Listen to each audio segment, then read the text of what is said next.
நம்பிக்கை.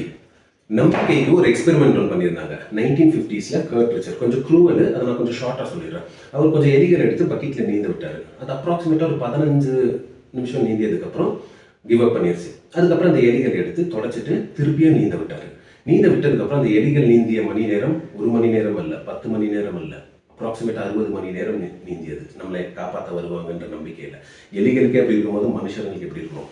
முடியாதுன்னு சொல்ற இந்த உலகத்துல ஏதோ ஒரு குரல் முடியும்னு சொல்லுவோம். அது நம்பிக்கை. அப்படி எந்த குரலுமே இல்லைன்னா நம்மளை படைச்ச சக்தி நமக்காக ஒருத்தரை விட்டுட்டு போயிருக்கோம். அவர்கிட்ட போகும்போது நம்ம கான்ஃபிடென்ட்டாக போகணும். நேராக போங்க, கண்ணாடி முன்னாடி போய் நில்லுங்க, ஓகேன்னு சொல்லுங்க. அவன் சொல்லுவான் okay. Believe in yourself. நம்பலன்னா இந்த உலகத்தில் யாருமே நம்மளை நம்ப மாட்டாங்க.